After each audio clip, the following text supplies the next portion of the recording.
बोलिए वृंदावन बिहारी लाल की जय, राम दरबार की जय।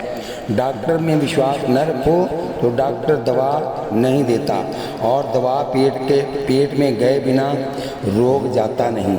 बोलिए वृंदावन बिहारी लाल की जय।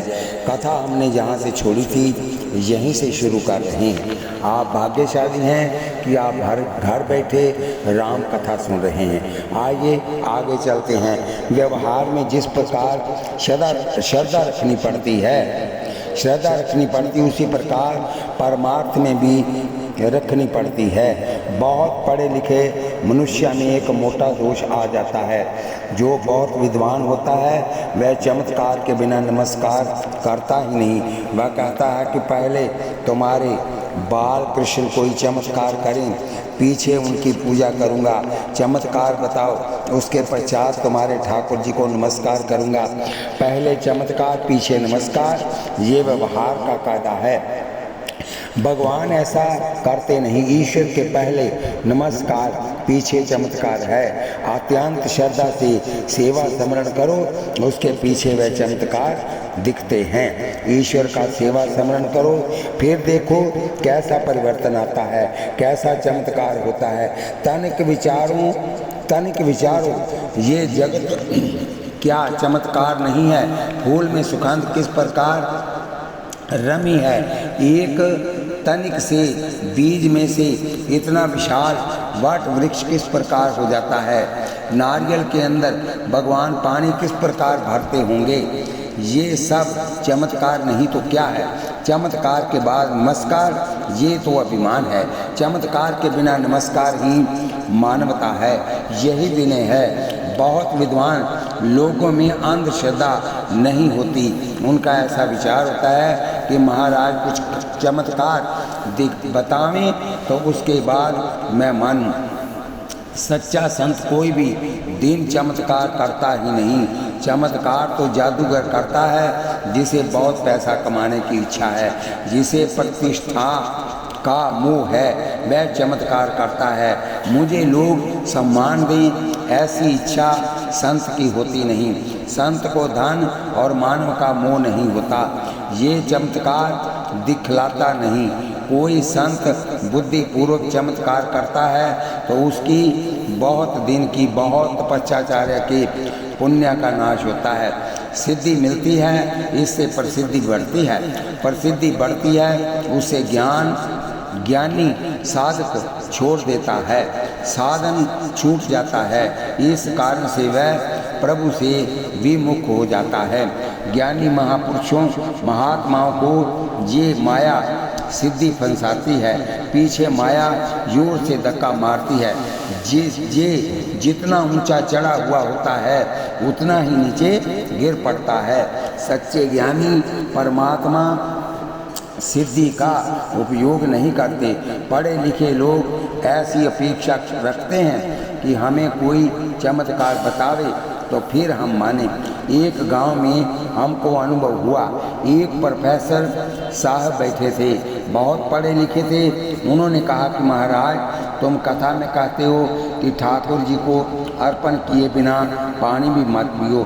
तुम्हारी कथा सुनने के बाद मुझे ऐसा लगा कि घर में ठाकुर जी की सेवा करनी चाहिए, परंतु तुम सिद्ध कर दो कि भगवान जो भोग अर्पण करते हैं वह भगवान आरोपते हैं। तुम कहते हो उसे हम मानने को तैयार नहीं। ये तो विज्ञान का युग है, तुमको सिद्ध कर देना पड़ेगा। भगवान खाते नहीं पीते नहीं तो पीछे भगवान को भोग रखने की क्या आवश्यकता है। ठाकुर जी का भोग रखने के बाद भी तनक भी घटता नहीं। ठीक है, इस युग में भगवान प्रत्यक्ष आरोगने लगे तो लोग ठाकुर जी को थाली धरें भी नहीं। ये तो जानते हैं कि जितना धरेंगे उतना प्रसाद वापस मिल जाने वाला ही है। आजकल के लोग जितनी शंका करते हैं उसमें एक भी शंका ऐसी नहीं कि जिसका समाधान व्यास महर्षि ने तथा वाल्मीकि जी ने लिखा न हो। भगवान रोकते हैं, ये बात सत्य है, और वजन घटता नहीं, ये भी सत्य है। दोनों सिद्धांत सत्य हैं। ऋषियों ने जो इन ग्रंथों की रचना की है वह अत्यंत विचारपूर्वक की है। ये ग्रंथ क्या किसी को धोखा देने के लिए लिखे गए हैं? बंगलों में रहने वाला विलासी जीवन बिताने वाला झूठ बोलता है। हमारे ऋषि तो बहुत पवित्र जीवन व्यतीत करते हैं। वे दाल भात भी खाते नहीं थे, फल और जल से ही उनको संतोष था। वह लंगोटी पहनते थे, वृक्ष के नीचे रहते थे। ऐसी ऋषियों ने जो कुछ लिखा है वह सब ही उचित है। बोलिए वृंदावन बिहारी लाल की जय। शास्त्र का कोई सिद्धांत समझ में ना आवे तो शास्त्र खोटा है ऐसा बोलने का साहस न करो। ऐसा मानो कि बुद्धि खोटी है। मेरी बुद्धि पाप से बिगड़ी हुई है और इस कारण शास्त्र में लिखे हुए को मैं समझ नहीं सकता। शास्त्र सच्चा है। हित का शासन जो करता है, हित का शासन जो करता है वह शास्त्र है। क्या करना और क्या न करना इसका निर्णय शास्त्र से पूछ कर करो। किसी को धोखा देने के लिए ये ग्रंथ नहीं लिखे गए हैं। समाज को सन्मार्ग बताने के लिए ऋषियों ने बहुत दुख सहन करके हमारे लिए इन ग्रंथों की रचना की है। ऋषियों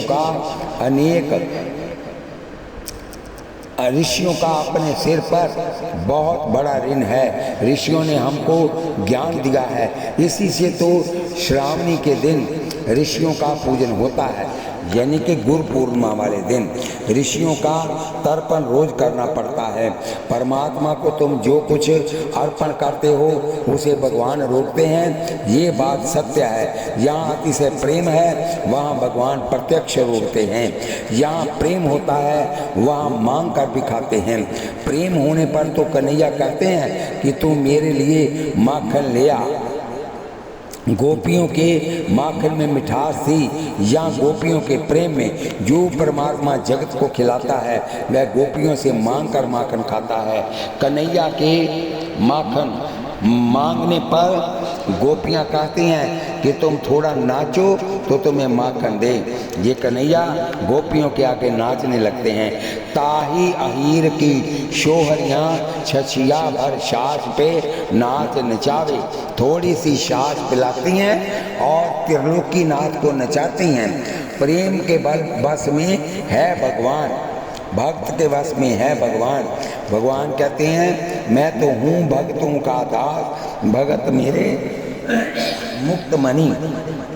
क्या छाछ माखन के लिए कन्हैया नाचते हैं? परमात्मा को नाचना नचाता है। गोपियों का प्रेम श्री कृष्ण जगत को नचाते हैं, परंतु यही कृष्ण गोपियों के प्रेम के आगे नाचने लगते हैं। अरे गोपियों का प्रेम तो ऐसा है कि कन्हैया अधिक माखन मांगने की भी कहाँ आवश्यकता मानते हैं।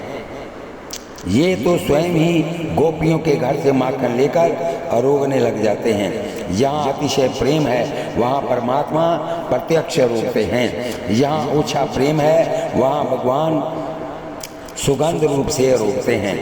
गंध द्वारा रोकते हैं, रस रूप से अरोगते हैं। ये गुलाब का फूल है।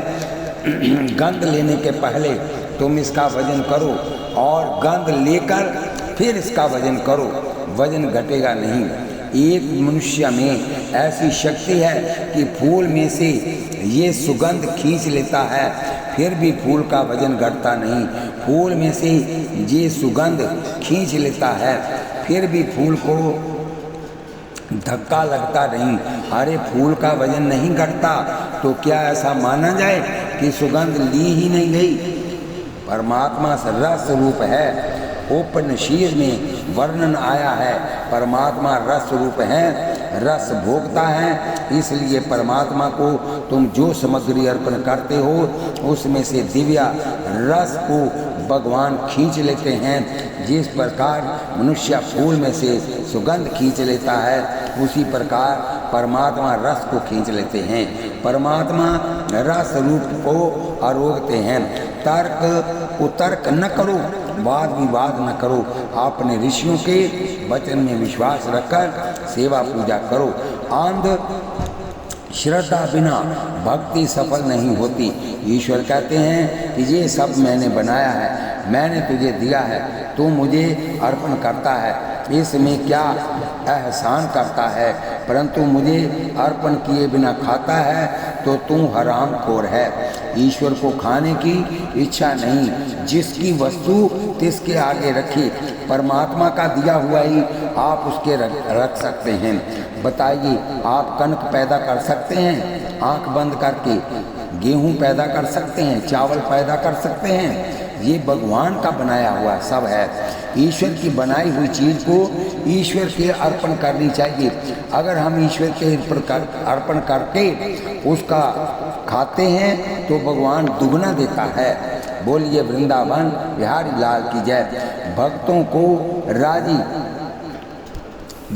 को राजी करने के लिए भगवान आरोगते हैं। यहाँ साधारण प्रेम है, वहाँ परमात्मा रस रूप से रोकते हैं, परंतु जहाँ अतिशय प्रेम है वहाँ परमात्मा प्रत्यक्ष रोकते हैं। भावना देकर भगवान प्रसन्न होते हैं। सुदामा जी के तंदुल द्वारकानाथ प्रत्यक्ष रोकते हैं। विदुर जी की भाजी परमात्मा ने प्रत्यक्ष रोगी है। मीरा भाई भोग धरती उसे ठाकुर जी रोकते। वैष्णव के हृदय में अतिशय प्रेम न उभरे तब तक परमात्मा को भूख लगती नहीं। आज शबरी का प्रेम देकर प्रभु को भूख लगी। शबरी माँ ने रघुनाथ जी को बेर अर्पण किए। शबरी चख चख कर बेर देती है, कदाचित खट्टा बेर ना चला जाए। अत्यंत प्रेम में शबरी को भान नहीं रहा कि वह झूठे फल राम जी को खिला रही है। अपने भान को भूल जाओगे तो परमात्मा आरोगने के लिए आवेंगे, लेकिन हम उसके प्रेम में इतना तन्मय नहीं होते। तन्मय होने के लिए हमें प्रभु का भजन बहुत अतिशय ज़्यादा करना चाहिए।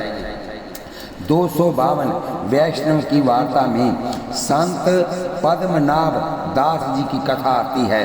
संत पद्मनाभ भागवत की कथा करते और उसे स्वयं का निर्वाह करते। एक समय श्री वल्लभाचार्य जी के मुख से सुना कि भागवत की कथा में से द्रव्योपार्जन नहीं करना चाहिए। श्रीमद् भागवत आत्म कल्याण के लिए है, उदर निर्वाह के लिए नहीं। शास्त्रियों ने इसे उदर निर्वाह का साधन बना दिया है। उस दिन से पद्मनाभ जी ने भागवत की कथा से द्रव्य लेना छोड़ दिया, अर्थात आर्थिक स्थिति दुर्लभ हो गई। फिर भी वह तो अत्यंत प्रेम से भागवत कथा करते। एक बार उनकी पुत्री तुलसी ने कहा, पिताजी घर में चने की दाल के अतिरिक्त कुछ भी नहीं है। पद्मनाभ दास जी ने कहा, बेटी जो हो सो ले आओ, मेरे भगवान तो भावना के भूखे हैं। चने की दाल बनाकर उसमें मीठा डाला, भगवान को उसका भोग धराया। पद्मनाभ दास प्रभु को मनाने लगे, नाथ आज घर में दाल के अलावा और कुछ नहीं है, परंतु ये मैंने आपका मोहन थाल श्री खंड पूरी शाक इत्यादि भोग धराया है, ऐसा मानना। तब चने की दाल में से मोहन थाल और श्री खीर की सुगंध आने लगी। प्रभु ने चने की दाल 56 भोग के भाव से आरोगी। भगवान ये नहीं देखते कि मुझे क्या देता है, प्रभु तो जो देखते हैं कि तू किस भाव से देता है। राम जी बेर को देखते नहीं, शबरी के शरीर को देखते नहीं, शबरी के हृदय के भाव को देखते हैं।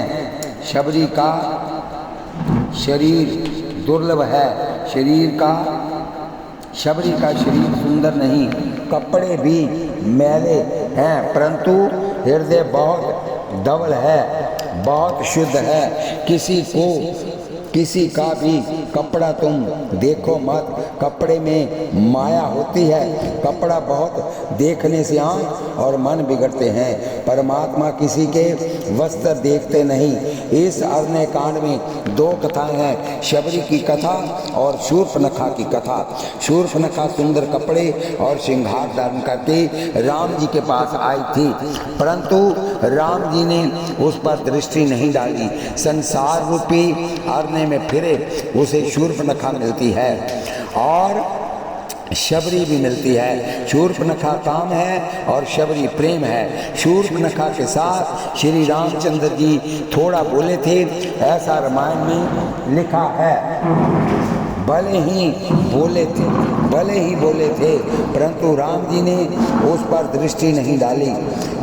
जबकि शबरी प्रेम से फल देती है और राम जी उसे प्रत्यक्ष रोकते हैं। राम जी ने शबरी के बेरों की अत्यंत प्रशंसा की। मिठास प्रेम में ही है। राम जी शबरी के फल रोकते गए, शबरी कृतार्थ हो गई। महापुरुषों ने वर्णन किया है कि इन बेरों की गुठलियां द्रोणाचल पर्वत के ऊपर वनस्पति बनी। जिस वनस्पति ने लंका के युद्ध में घायल हुए लक्ष्मण जी को जीवन दान दिया था। शबरी का चरित्र याद रखना, भूलना नहीं। शबरी के चरित्र का मनन करो। कितने ही कथा में से उठते हैं, तब सब कुछ झाड़ कर ही घर चले जाते हैं। कथा में से एक आध सिद्धांत भी नित्य साथ लेकर जाओ। तुम बहुत सहन करके कथा में बैठते हो, तुमको कथा में से कुछ भी ना मिले तो ये परिश्रम सफल नहीं है। एक गृहस्थ का नियम था कि भागवत की कथा रोज सुनना। ब्राह्मण रोज कथा करने आते। 12 वर्ष से इसी प्रकार चलता था। एक दिन सेठ को बाहर जाना हुआ। उसने ब्राह्मण से पूछा, मुझसे कल कथा नहीं सुनी जा सकेगी, मेरे नियम का क्या होगा? ब्राह्मण ने कहा, तुम्हारे बदले तुम्हारा पुत्र कथा सुनेगा तो चलेगा। गृहस्थ ने कहा, तुम वैराग्य और प्रेम की बातें करते हो, अभी से वह ऐसी बातें सुन लेगा और पढ़ना लिखना छोड़ देगा तो क्या होगा? कथा सुनकर उसे कदाचित संसार से वैराग्य हो जाए तो? ब्राह्मण ने कहा, तुम 12 वर्ष से कथा सुनते हो, तुमको वैराग नहीं आया और एक दिन की कथा सुनने से पुत्र को वैराग्य आ जाएगा? गृहस्थ ने कहा, लड़का कच्ची उम्र का है, उसकी बुद्धि कच्ची है, कथा सुनने से उसकी बुद्धि सुधर जाए तो मेरे धंधे का क्या होगा? मेरी बात पृथक है, मैं तो पक्की बुद्धि वाला हूँ। मैं तो रोज कथा सुनने पर भी मन की बात नहीं छोड़ता। ऐसा न करो, कथा सुनकर मन की गांठ छोड़ो। कथा सुनकर मन की गांठ छोड़ो। बहुत जानने की अपेक्षा, जो जाना हुआ है उसे जीवन में उतारने का प्रयत्न करो। ज्ञान क्रियात्मक न बने तब तक उस ज्ञान का कोई मूल्य नहीं। शबरी की कथा दिव्य है, इसमें से तुम कुछ नियम ग्रहण करो। आज से निश्चय करो कि मैंने कथा में सुना है कि अंधश्रद्धा रखकर भी सेवा पूजा करनी चाहिए। अब मैं नित्य नियमित रूप से सेवा पूजा ध्यान जप करूँगा। ऐसा करोगे तो धीरे धीरे मन शुद्ध होगा, अनुभव होगा शबरी का कैसा प्रेम है। शबरी को ऐसी निष्ठा है कि मुझको प्रभु से कुछ मांगना नहीं, मेरे राम रोकेंगे, वह मुझे आँख से निहारना है। रामायण में शबरी का चरित्र अतिशय दिव्य है। शबरी के घर में श्री रघुनाथ जी विराजे हुए थे। शबरी ने स्तुति करते हुए कहा, महाराज मेरे गुरुदेव को भी आपके दर्शन नहीं हुए। महाराज मेरे गुरुदेव को भी आपके दर्शन हुए। मैं तो हीन जाति की एक साधारण स्त्री हूँ, मुझको कुछ आता नहीं। बहुत ज्ञान बढ़ने के बाद तर्क कुतर्क करे, इसकी अपेक्षा अज्ञान अच्छा है। कितने ही पढ़े लिखे लोग बातें ही बहुत करते हैं, ये प्रेम से सेवा समरण कुछ भी करते नहीं। ज्ञानी यदि प्रभु प्रेमी को हो तो ज्ञान सफल हो जाता है। ज्ञान जगत को उपदेश करने के लिए नहीं है। ज्ञान पैसा कमाने का साधन नहीं है। ज्ञान परमात्मा का अनुभव करने के लिए है। बोलिए वृंदावन बिहारी लाल की जय। समस्त दोषों का ज्ञान हो और क्षण शस्त्र आदि याद हो, उससे क्या सुंदर गद्य और पद की रचना करने में समर्थ हो तो इससे क्या? यदि परमात्मा के चरणों में चित्त लगा हुआ न हो तो फिर इस सब का क्या प्रयोजन है? इस ज्ञान का क्या अर्थ है? ये सब कुछ हो तो उससे क्या? परमात्मा में प्रेम ना हो तब तक सब नाकाम है। ज्ञान तो परमात्मा के साथ प्रेम करने के लिए है। शबरी अन्य कुछ नहीं जानती। वह कहती है कि मैं अनपढ़ हूँ, परंतु शबरी सब कुछ जानती है, क्योंकि परमात्मा में इसका अनन्य प्रेम है। आज बड़े बड़े ऋषियों के आश्रम में प्रभु नहीं पधारे। बोलिए वृंदावन बिहारी लाल की जय। शबरी को ही कृतार्थ किया। शबरी ने कहा, नाथ आपने बहुत कृपा की।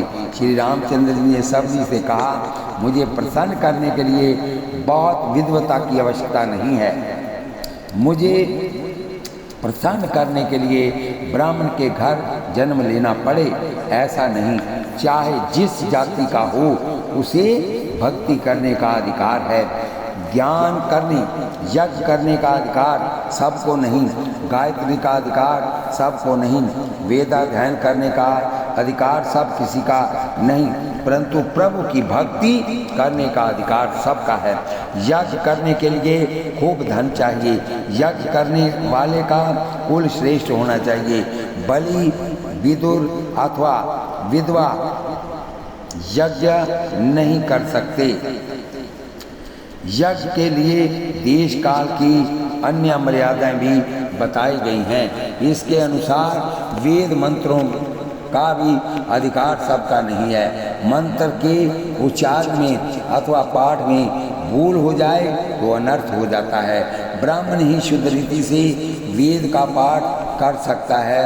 अति कामी के हाथ में से वेद मंत्र जाएं तो मंत्र के अर्थ का अनर्थ करके मित्रों की दुर्दशा कर देता है, मंत्रों की दुर्दशा कर देता है। कामी लोग स्वयं की वासना पूर्ण करने के लिए मंत्र के अर्थ का अनर्थ करते हैं। विलासी व्यक्ति वेद मंत्र का गलत अर्थ स्वयं की वासना के लिए अथवा स्वयं के लाभ के लिए अर्थ करता है। वेदांत का अधिकार भी विलासी को नहीं, वेदांत का अधिकार विरक्त को है।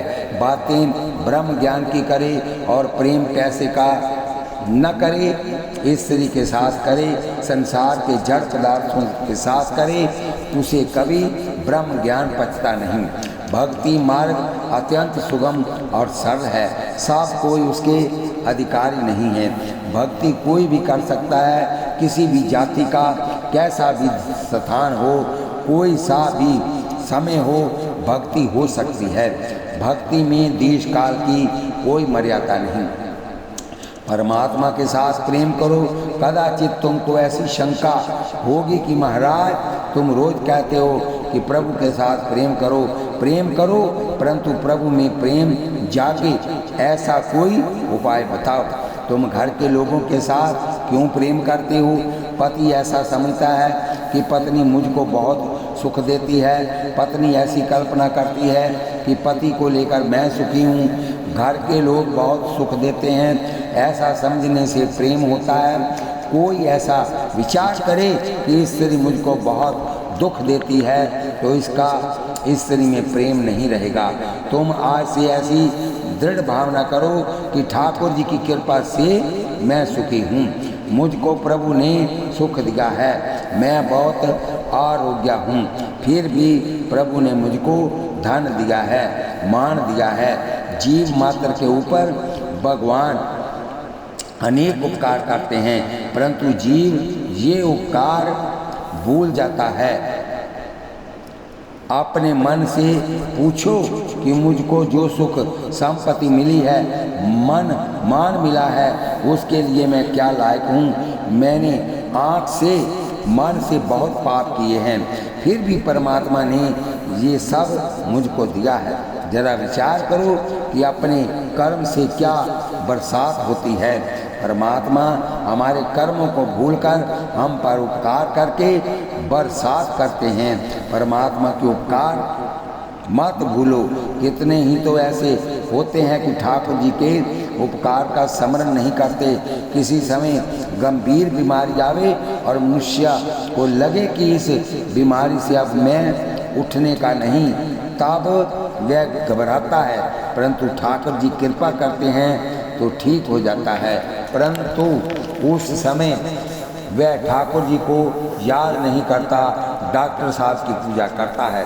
डॉक्टर बहुत ठीक है, समस्त रात्रि बैठा रहा था, घंटे में इंजेक्शन देता रहा।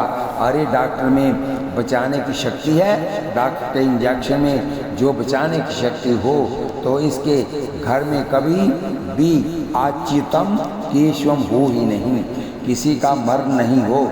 परंतु ऐसा कहीं नहीं दिखता। बचाने वाले को तो भगवान है, मुझको प्रभु ने बचाया है कहकर परमात्मा का उपकार मानो, प्रभु के चरणों का वंदन करो।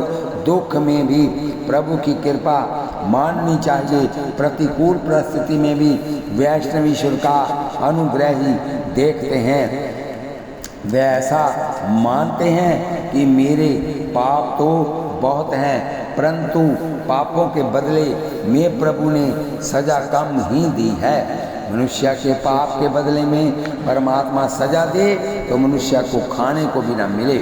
परमात्मा बहुत दयालु है। महाभारत में लिखा है कि धर्मराज जीवन में एक ही बार, और वह भी सिर्फ 8 आना झूठ बोले थे, इसको सजा हुई।